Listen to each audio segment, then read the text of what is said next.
بس ہو گیا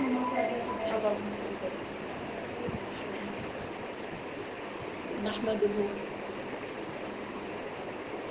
ونصلي ونسلم على رسوله الكريم اما بعد فاعوذ بالله من الشیطان الرجیم بسم اللہ الرحمن الرحیم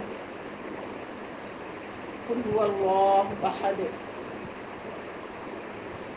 اللہ الصمد لم یلد ولم یولد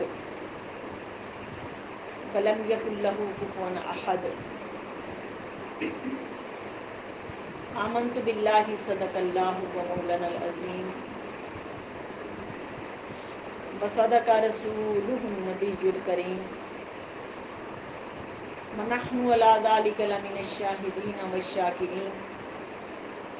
والحمد للہ رب العالمین۔ اللہ رب العالمین کا بے پایاں لطف و کرم کہ جس کی توفیق سے، جس کے کرم سے، جس کی رحمتوں سے، جس کی برکتوں سے آج ہم سب یہاں جمع ہوئے، تو رب دو جہاں کی بارگاہ اقدس میں میری التجا ہے کہ مولا ہمارا یہاں آنا، یہاں بیٹھ کے اپنے محبوب کا ذکر کرنا اپنی بارگاہ اقدس میں قبول فرما۔ میری سامعات، میں نے آپ کے سامنے کلام رحمان سے سورہ اخلاص تلاوت کی، جس میں رب دو جہاں نے کلام رحمان میں ارشاد فرمایا کہ کل اے محبوب فرما دیجئے هو اللہ احد، وہ اللہ ایک ہے، اللہ الصمد، وہ بے نیاز ہے، لم یلد ولم یولد، نہ وہ کسی سے جنا گیا، نہ اس کو کسی نے جنا، ولم یکن لہ کفوا احد، اور وہ یکتا ہے، اس کا کوئی ہمسر نہیں۔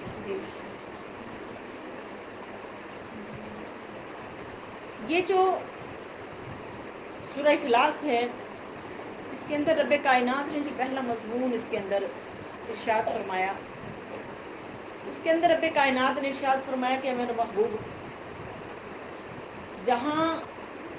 میری توحید کی باری آئے گی نا، اس توحید کو آپ بیان کریں، اور جہاں پر آپ کی رسالت کی بات آئے گی اور آپ کو اگر کوئی مشرک، اگر کوئی آپ کے لیے، آپ کی بارگاہ میں کوئی جو نا گستاخی کرے گا، آپ کی بارگاہ میں اگر کوئی سوال کرے گا، اس کا جواب میں خود خدا عطا کروں گی۔ تو اس آیہ کریمہ کے اندر پہلے لفظ میں ارشاد فرمایا کہ کل اے محبوب آپ فرما دیجئے هو اللہ احد، کہ وہ اللہ ایک ہے، اللہ الصمد، کہ اللہ بے نیاز ہے۔ اس کے اندر اللہ پاک نے جو مضمون یہ جو نہ پہلے شروع فرمایا، وہ خود سے فرمایا کہ محبوب آپ فرما دیجئے، آپ فرما دیجئے، میری توحید کی باری ہے تو میری توحید کو آپ بیان کیجئے۔ تو رب کائنات نے اپنی توحید کو اپنے محبوب کی زبان سے بیان فرمایا۔ اب ابی بن کعب فرماتے ہیں کہ اس کا شان نزول کہ مشرکین نے رسول کریم صلی اللہ علیہ وسلم سے کہا کہ ہمارے لیے اپنے رب سے نا کچھ اوصاف بیان کیجیے، اپنے رب کے، ہمارے سامنے اپنے رب کے کچھ اوصاف بیان کیجیے۔ تو اس پر یہ آیت کریمہ، یہ سورت نازل ہوئی، یہ سورت نازل ہوئی کہ میرے رب کے اوصاف بیان کرتے ہو، اس کے اوصاف یہ ہیں کہ وہ یکتا ہے، اس کا کوئی ہمسر نہیں، نہ اس کو کسی نے جنا نہ وہ جنا گیا، وہ یکتا ہے، وہ یکتا ذات ہے۔ اور پھر ابن جریر کی روایت کے اندر ہے کہ مشرکین نے سوال کیا، حضرت ابو ہریرہ رضی اللہ تعالیٰ عنہ اس سے روایت کرتے ہیں، کہتے ہیں کہ ہر چیز کی کوئی نہ کوئی نسبت ہوتی ہے، تو اللہ کی نسبت یہ سورہ اخلاص ہے۔ ہر چیز کی کسی نہ کسی کے ساتھ نسبت ہوتی ہے نا، انسان کی نسبت اس کے والدین کے ساتھ، جانور کی نسبت جانور کے ساتھ ہے، پرندے کی نسبت پرندے کے ساتھ ہے، اور اللہ کی نسبت کو قرآن کے اندر اللہ رب العالمین نے سورہ اخلاص میں بیان فرما دیا۔ سورہ اخلاص کے اندر اس کی نسبت کو اللہ پاک کو بیان فرمایا، اور شان نزول میں ایک یہ کہ حضرت اکرمہ بیان فرماتے کہ یہودیوں نے کہا کہ ہم حضرت عزیز علیہ السلام کو اللہ کا بیٹا مانتے ہیں۔ یہودیوں نے عزیز علیہ السلام کو اللہ کی بیٹا بنایا اور اس کی عبادت کرتے تھے، شرک میں ٹھہرایا نا، اللہ کے ساتھ شریک ٹھہرایا۔ تو نصرانیوں نے کہا کہ ہم جو نا عیسیٰ علیہ السلام کو اللہ کا بیٹا مانتے، اس کی عبادت کرتے، اور مجوسیوں نے کہا کہ ہم سورج کو اور چاند کو پوجتے ہیں، سورج اور چاند کو پوجتے ہیں، اور مشرکین مکہ نے کہا کہ ہم بتوں کی پوجا کرتے ہیں۔ تو اللہ تعالیٰ نے اپنے رسول صلی اللہ علیہ وسلم سے یہ صورت نازل فرمائی، اپنے محبوب مکرم صلی اللہ علیہ وسلم کی ذات اطہر پر، کہ اے محبوب آپ ان سے فرما دیجئے کہ تم لوگ جس کی بھی عبادت کرو، وہ عبادت اپنی جگہ پر، وہ عبادت نہیں ہو سکتی وہ کسی کا میرے ساتھ کسی کو شریک ٹھہرا رہے۔ میری ذات تو وہ ہے کہ قل هو اللہ احد، میری ذات اللہ ایک ہے، میری ذات، میری نسبت یہ ہے کہ میں اکیلا ہوں، واللہ احد، میں اکیلا ہوں، وہ اللہ ایک ہے، اکیلا ہے، اللہ الصمد، وہ بے نیاز ہے، لم یلد ولم یولد، نہ اس کو کسی نے جنا نہ جنا گیا، لم یکن لہ کفوا احد، وہ یکتا ہے، وہ یکتا ہے۔ اب اسے جو نا یہ سورہ مبارکہ یہ چھوٹی سی سورت ہے، لیکن فضائل میں یہ بہت بڑی سورت ہے، فضائل کے حساب سے یہ بہت بڑی سورت ہے، اس کے فیض و برکات بہت سارے ہیں۔ اس کے فیض و برکات کو سمیٹنے کے لیے آج کا جو ہم نے درس لیا اس حلقے کا، وہ سورہ اخلاص پہ لیا۔ ایک صحابی حضرت عائشہ رضی اللہ تعالیٰ عنہ روایت کرتی ہیں کہ رسول کریم صلی اللہ علیہ وسلم نے صحابی کو دستے کا ایک امیر بنا کر جہاد کے لیے بھیجا، اور وہ صحابی ہر نماز میں جب نماز پڑھتے تلاوت کرتے تو ہر نماز میں سورہ فاتحہ کے بعد ہر رکعت کے اندر جو نا سورہ اخلاص کی تلاوت کرتے اور ساتھ پھر ایک اور سورت کو ملا دیتے، اس طرح ملا دیتے۔ تو صحابہ کرام جب وہ اس غزوے سے واپس آئے، جہاد سے واپس آئے، تو آ کے کہا حضور صلی اللہ علیہ وسلم سے، جناب آ کے عرض کیا رسول اللہ صلی اللہ علیہ وسلم، یہ صحابی کیا کرتے ہیں کہ یہ صحابی جو ہے نا یہ ہر جو نا رکعت کے اندر سورہ اخلاص بار بار پڑھتے ہیں، بار بار نماز کے اندر سورہ اخلاص پڑھتے ہیں۔ اگلے صلاۃ السلام نے اس صحابی کو بلایا اور بلا کے پوچھا کہ بتاؤ کہ آپ کس وجہ سے کرتے ہو ایسے یہ عمل، آپ کہ ہر رکعت کے اندر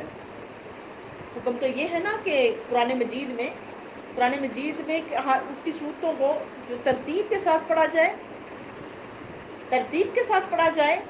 اور جو صورتیں ہیں نا وہ ترتیب کے ساتھ بھی ہوں، اور جو ایک ہی صورت کو نہ پڑھا جائے بلکہ بار بار دوسری صورتوں کو بھی پڑھا جائے، مگر یہ صحابی ایک صورت کو بار بار پڑھتے تھے۔ تو صحابہ کرام نے جب شکایت کی تو رسول صلی اللہ علیہ وسلم نے ان سے پوچھا کہ کیا وجہ ہے کہ آپ اس کو بار بار ہر رکعت میں پڑھتے ہو اور ساتھ دوسری صورت میں ملا دیتے ہو؟ تو اس پر انہوں نے کہا کہ یا رسول اللہ صلی اللہ علیہ وسلم، مجھے اللہ رب العالمین کی جو اس کے اندر صفتیں پائی جا رہی ہیں، اس کے اندر اللہ رب العالمین کی جو صفات پائی جا رہی ہیں یہ مجھے بڑی پسند ہے، مجھے بڑی اچھی لگتی ہیں، جس کی وجہ سے میں اس صورت کا جو ہے نا بار بار تلاوت کرتا ہوں، اور یہ مجھے پسند ہے۔ تو آقا علیہ الصلوۃ والسلام نے فرمایا کہ جس طرح تم اللہ کی ان صفات کو پسند کرتے ہو اور اس صورت کے ساتھ محبت کرتے ہو، اور محبت کی وجہ سے اس سورت کو بار بار پڑھتے ہوئے فرمایا کہ سن لو کہ اللہ بھی تم سے ایسے ہی محبت کرتا ہے، کہ جو بندہ اللہ کی محبت میں اس سورت کو پڑھے گا، بار بار پڑھے گا، تو اللہ رب العالمین بھی اس بندے کے ساتھ اسی طرح محبت کرتے ہیں کہ اس بندے کو پھر اللہ رب العالمین جو اپنا محبوب بنا لیتے ہیں، اپنا محبوب بنا لیتے ہیں اللہ رب العالمین اس بندے کو۔ تو یہ سورت جو ہے نا محبت کے اعتبار سے، کہ جو بندہ چاہتا ہے کہ اللہ رب العالمین کی محبت اس کو نصیب ہو جائے، اللہ کی محبت نصیب ہو جائے، تو وہ بندہ کیا کرے، جو اس سورت کو جو نہ کثرت سے پڑھے اور اللہ کی محبت میں پڑھے، تو اللہ پاک کیا کریں گے، اللہ اس کو اپنا محبوب بنا لے گے، اپنا محبوب بندہ بنا لیں گے۔ حضرت عبداللہ بن بریدہ فرماتے ہیں کہ میں نے رسول کریم صلی اللہ علیہ وسلم کے ساتھ میں مسجد نبوی میں داخل ہوا، تو میں نے دیکھا کہ ایک شخص وہاں پر نا نماز پڑھ رہا تھا، اور نماز کے دوران یہ دعا مانگ رہا تھا، نماز پڑھ رہا تو دعا مانگ رہا تھا، اور دعا کہ اللہم انی اسألک بانی اشہد واللہ الہ الا انت انت الاحد الصمد الذی لم یلد ولم یولد ولم یکن لہ کفوا احد۔ نماز پڑھ رہا اور یہ دعا مانگ رہا نماز کے دوران، تو آپ علیہ الصلوۃ والسلام نے سنا، تو یہ سن کر فرمایا قسم ہے اس ذات کی جس کے قبضہ قدرت میں محمد صلی اللہ علیہ وسلم کی جان ہے، محمد صلی اللہ علیہ وسلم کی جان ہے، کہ اس نے اللہ سے اس میں اعظم کے ساتھ سوال کیا ہے، کہ جس کے ساتھ سوال کیا جائے تو وہ عطا کرتا ہے، اگر دعا کرے تو وہ اللہ پاک اس کی دعا کو قبول فرماتے ہیں۔ کہ یہ سورہ مبارکہ کیا ہے، یہ اس میں اعظم بھی ہے، دعا بھی ہے، کہ اگر بندہ محبت کے ساتھ اس کو پڑھتا رہے گا تو یہ اس میں اعظم بن جائے گی، یہ دعا بن جائے گی، یہ سورہ مبارکہ دعا بن جائے گی، اور یہ ایسا اس میں اعظم بن جائے گی جو اس کی دعاؤں کو قبول کروائے گی، جو اس کی دعاؤں کو قبول کروائے گی، تو یہ ایسا اس میں اعظم بن جائے گی۔ اور پھر حضرت جابر بن عبداللہ سے مروی کہ رسول کریم صلی اللہ علیہ وسلم نے ارشاد فرمایا کہ لوگوں 3 ایسے عمل کرو اپنی زندگی کے اندر، اگر کوئی ایمان کی حالت میں کرتا ہے تو وہ جنت کے جس دروازے سے چاہے گا داخل ہو جائے گا۔ اور وہ 3 عمل کون سے ہیں، وہ کہ کون سے 3 عمل ہیں، ارشاد فرمایا کہ اور پھر وہ بندہ جنت کے جس دروازے سے چاہے گا داخل ہو جائے گا، اور جنت کی جس حور سے چاہے گا نکاح اللہ پاک اس کا کروا دیں گے، نکاح کروا دیں گے۔ تو اگلے صلوات والسلام نے ارشاد فرمایا کہ جو اپنے قاتل کو معاف کر دے، اگر کسی نے کسی کا قتل کر دیا تو میرے اگلے صلوات والسلام نے فرمایا کہ اس کو معافی دے دو، اگر وہ معافی کا مستحق سمجھا جائے معافی دے دو اس کو۔ نمبر 2، خفیہ طور پر قرض ادا کرنے والا، کسی کا قرض ہے، کسی کے اوپر کوئی مقروض ہو گیا ہے، اور وہ مقروض انتہا کا ہو گیا ہے، اب اس کے پاس کوئی حل نہیں ہے اس کا،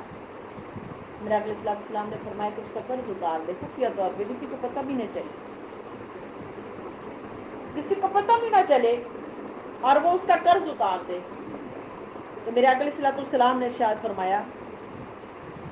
کہ وہ جنت کے دروازوں میں سے اس کے لیے دروازہ کھول دیا جاتا ہے۔ اور پھر فرمایا نمبر 3 کہ ہر فرض نماز کے بعد جو 10 مرتبہ سورہ اخلاص پڑھے گا، اللہ پاک اس کو کیا کریں گے، تو اس کے لیے جنت میں سے جس دروازے سے چاہے گا وہ جنت کے دروازوں میں سے داخل ہو جائے گا۔ حضرت ابوبکر صدیق رضی اللہ تعالیٰ نے رسول صلی اللہ علیہ وسلم کی خدمت میں عرض کیا، رسول اللہ علیہ وسلم اگر میں کوئی ایک کام کرے ان میں سے کوئی، اگر فرمایا اس کو بھی وہی درجہ ملے گا، یعنی کہ 3 میں سے کوئی کسی کا قرض اتار دے، کوئی کسی کو معاف کر دے، قتل کر ویسے معافی دے دے، اس کا قرض اتار دے، یہ 10 بار جو نا ہر نماز کے بعد سورہ اخلاص پڑھ لے، ہر نماز کے بعد 10 مرتبہ سورہ اخلاص پڑھ لے. یا رسول اللہ علیہ وسلم اگر 2 عمل وہ باقی نہیں کر سکا، ایک ہی عمل کر لے تو یا رسول اللہ علیہ وسلم اس پر بھی اس کو اجر ملے گا؟ تو میرے آقا علیہ السلام نے فرمایا ہاں اس پر بھی اس کو اجر ملے گا. کہ ہر نماز کے بعد اب ہے کوئی مشکل؟ نماز جو پڑھنے والا ہے 5 وقت کی نماز کی پابندی کرنے والا ہے، وہ ہر نماز کے بعد جو سورہ اخلاص کو 10 مرتبہ پڑھ لے تو میرے آقا علیہ السلام نے فرمایا کہ وہ جنت کے جس دروازے سے چاہے، اللہ پاک اس کو اجازت دیں گے، اذن دیں گے کہ وہ جنت کے جس دروازے سے چاہے گا داخل ہو جائے، اور پھر جس حور کے ساتھ چاہے گا وہ نکاح کرنا، اللہ پاک اس کا نکاح کروا دے. پھر حضرت انس بن مالک فرماتے ہیں کہ ہم غزوہ تبوک میں تھے رسول صلی اللہ علیہ وسلم کے ساتھ. تو غزوہ تبوک میں تھے تو ہم نے دیکھا کہ صبح ہوئی تو صبح کے وقت سورج جو آب و تاب کے ساتھ چمکا. صبح ہوئی تو صبح کے وقت سورج اس کی صبح سویرے اس کی کرنیں بہت زیادہ چمکدار تھی اور سورج کی روشنی بہت تیز تھی کہ ہر سو اجالا نظر آ رہا تھا، ہر سو جو نہ روشنی ہر طرف روشنی تھی. تو حضور نبی علیہ السلام کی بارگاہ میں جبریل آئے اور آ کے کہا کہ جبریل سے پوچھا،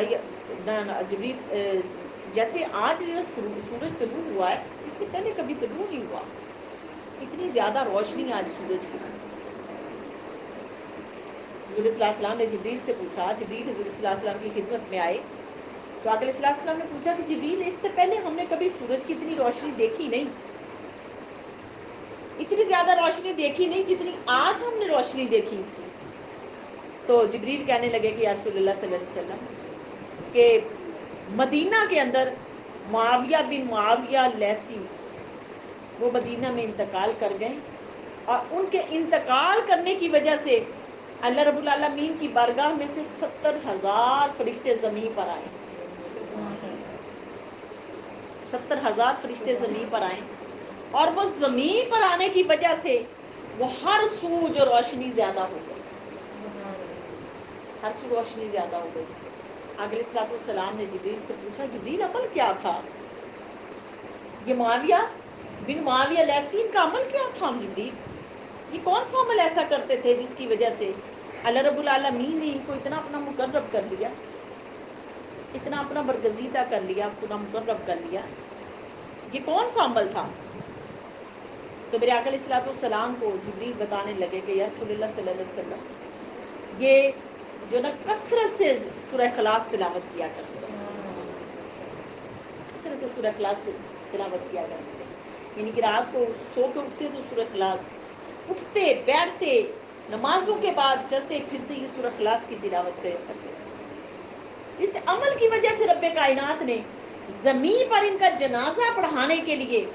ان کا جنازہ پڑھنے کے لیے زمین پر اللہ رب العالمین نے 70,000 فرشتوں کو بھیجا.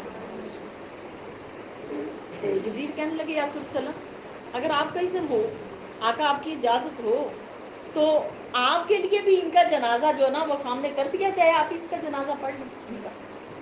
علیہ السلام نے فرمایا ہاں جبریل آپ بھی ایسے مجھے بھی جو نا جنازہ جو نا اس میں شامل کیا جائے. اتنے میں جبریل امین انہوں نے پر مارا اپنا زمین کے اوپر، زمین پر پر مارا، اور پر مارنے کی وجہ سے وہ زمین جو سمٹ گئی اور وہ جو درخت تھے وہ پست ہو گئے، وہ جتنے پودے تھے پہاڑ تھے وہ پست ہو گئے، وہ جو راستے میں آڑ پا رہے تھے. اور ان کا جنازہ جو تھا جو معاویہ بن معاویہ لیسی کا جنازہ وہ آقا علیہ السلام کے سامنے کر دیا گیا. اور حضور علیہ السلام نے جب نماز جنازہ پڑھی تو حضور صلی اللہ علیہ وسلم نے پیچھے ہٹ کے دیکھا تو 2 صفیں تھیں، تو جنازے میں فرشتوں کی 2 صفیں تھیں، اور ہر صف کے اندر 70,000 فرشتے پیچھے موجود ہیں. 70,000 فرشتے موجود تھے. آقا علیہ السلام جو نا نے فرمایا کہ یہ اس کے جبریل نے فرمایا کہ یا رسول اللہ یہ اس عمل کی وجہ سے، اس عمل کی وجہ سے کہ یہ سورہ اخلاص کے ساتھ بڑی محبت کرتے تھے اور کثرت کے ساتھ پڑھتے تھے سورہ اخلاص کو، اس وجہ سے رب کائنات نے آج یہ فوت ہو گئے. تو اللہ رب العالمین نے آسمان دنیا سے فرشتے بھیجے کہ جاؤ فرشتوں تم بھی میرے اس بندے کا جنازہ پڑھ کے آؤ. کیوں؟ یہ بندہ مجھ سے محبت کرتا تھا، اے فرشتوں تم بھی جا کے اس سے محبت کرو اور اس کا جنازہ پڑھ کے آؤ.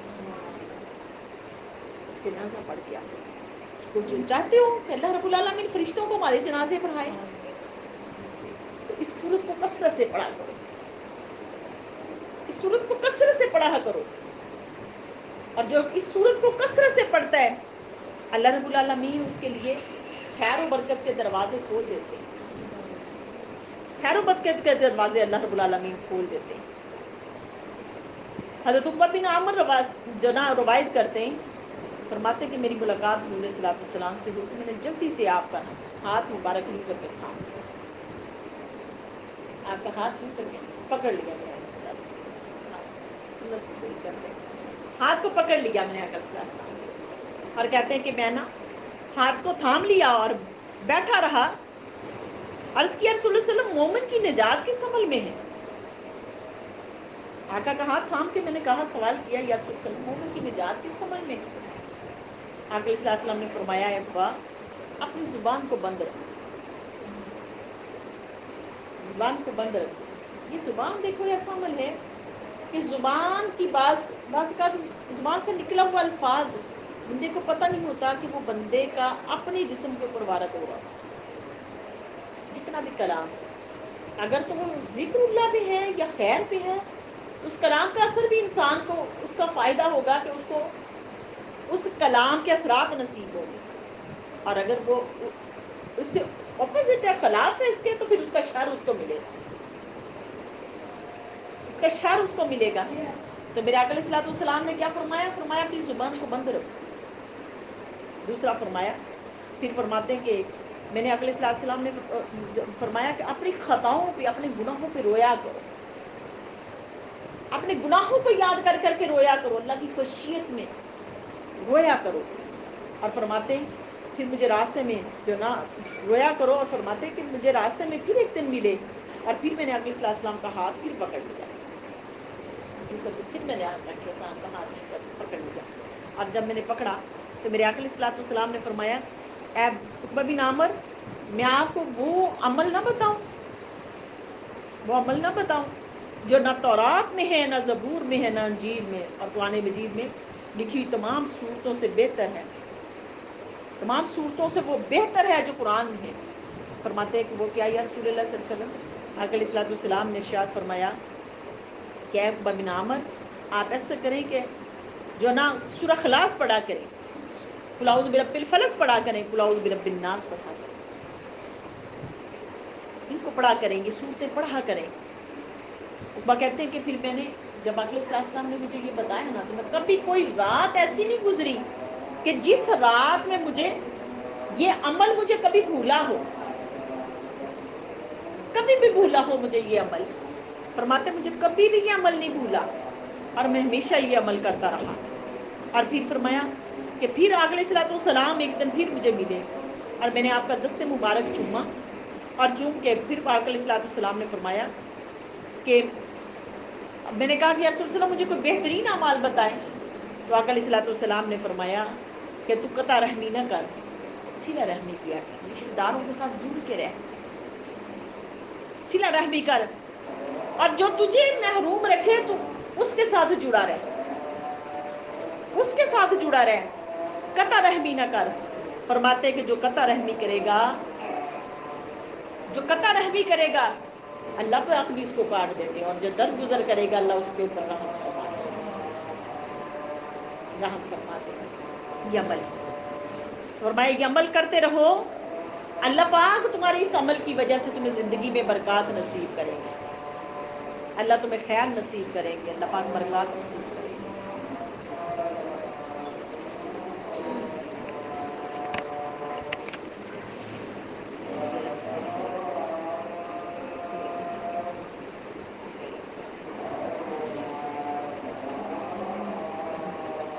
اذان کا جواب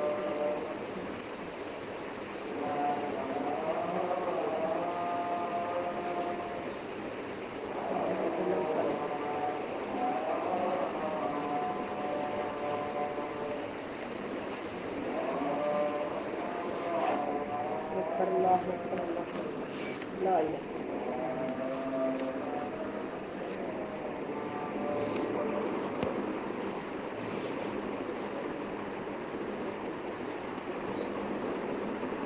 پھر ایک صحابی رسول اللہ صلی اللہ علیہ وسلم کی بارگاہ میں آئے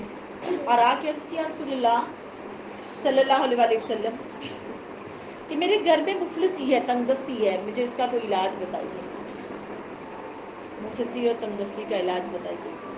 تو آقا علیہ الصلوۃ والسلام نے اس مفلسی اور تنگ دستی کا جواب کیا دیا؟ کہا کہ جب تم اپنے گھر میں داخل ہونے لگو نا،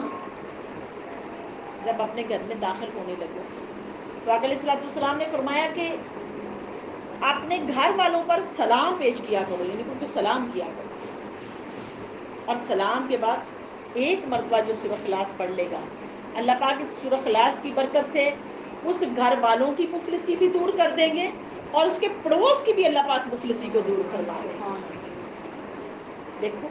عمل کتنا اچھا ہے کہ اللہ پاک ایک عمل کی وجہ سے، صحابی نے کہا یا رسول اللہ صلی اللہ علیہ وسلم اگر گھر اکیلا ہو،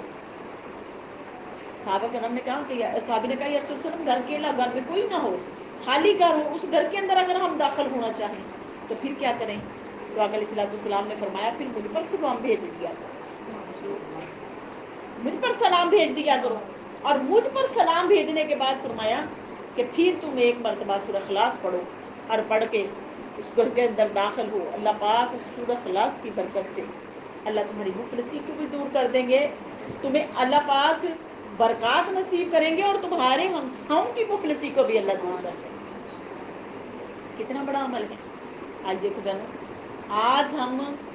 ان تمام عملوں کو کرنے کے لیے آج ہمارے گھر میں مفلسی آتی ہے، آج ہمارے گھر میں تنگی آتی ہے، ہم اس کے لیے کیا کیا حربے استعمال کرتے ہیں، کبھی ہم کچھ کرتے ہیں، کبھی کچھ کرتے ہیں، کبھی ایسے ایسے ہتھ کنڈے استعمال کرتے ہیں، جعلی عاملوں کے پاس چلے جاتے ہیں۔ جعلی عامل وہ جو انسان کو ایمان سے بھی خالی کرتے ہیں، معاملات سے بھی خالی کرتے ہیں، ان کے پاس جاتے ہیں۔ اللہ کا قرآن کیا کہتا ہے، حدیث پاک کیا کہتی ہے؟ اس مالک کے ساتھ اپنا رجوع کرو، اس کے ساتھ اپنا تعلق جوڑو۔ جس نے اس کے ساتھ اپنا تعلق کو جوڑ لیا، اللہ رب العالمین اپنا تعلق اس کے ساتھ کر دیتے ہیں، اس کے ساتھ جوڑ دیتے ہیں۔ جتنا ربط بندے کا اللہ کے ساتھ مضبوط ہوتا چلا جاتا ہے، بندے کے گھر میں، بندے کی زندگی کے اندر اتنی زیادہ برکات آنی شروع ہو جاتی ہے۔ پھر رسول اللہ صلی اللہ علیہ وسلم نے ارشاد فرمایا کہ جو بندہ سونے کے وقت، سوتے وقت دائیں کروٹ سوتا ہے نا، اور دائیں کروٹ سوتے ہوئے دائیں کروٹ اس نے ہاتھ لے کے سویا اور سو کے اس نے ایک مرتبہ سورہ اخلاص پڑھ دی، تو اللہ رب العالمین اس کو قیامت والے دن فرمائیں گے جنت میں جا اور دائیں طرف سے جس دروازے سے چاہے تو جنت میں داخل ہو جائے، جنت میں داخل ہو جائے۔ دیکھو کتنا پیارا عمل ہے یہ، اللہ کا قرآن سارا کا سارا، دیکھو وشفاء لما فی الصدور ہے یہ قرآن، یہ مسائل کا حل ہے قرآن۔ اس قرآن کے ساتھ جڑ کے تو دیکھیں نا، اس قرآن کے ساتھ اپنا ربط جوڑ کے تو دیکھیں، پھر دیکھیں اللہ رب العالمین انسان کو کتنی خیر نصیب کرتے ہیں، کتنی خیر نصیب کرتے ہیں۔ بس ضرورت کس امر کی ہے کہ بس اس مالک کے ساتھ اپنا ربط کو جوڑ لیا جائے۔ جس نے اس مالک کے ساتھ اپنے ربط کو مضبوط کر لیا، اللہ رب العالمین اپنی محبت اس کے ساتھ، اللہ بھی اس کے ساتھ محبت کرنا شروع کر دے۔ تو میری بہنوں بس اس اللہ سے محبت کرنا شروع کر دو، اللہ کے بتائے، اللہ کے محبوب کے بتائے ہوئے ان اعمال کو کر لو، اللہ رب العالمین تمہارے گھروں میں خیر و برکات عطا فرما دے گا۔ اللہ رب العالمین ہمیں خیر و برکت نصیب فرمائے، اور اللہ پاک ہماری جو نا قرآن کے ساتھ ہمارا ربط مضبوط فرمائے، قرآن حدیث کے ساتھ اللہ ہمیں برکات نصیب فرمائے۔ وما علینا الا البلاغ۔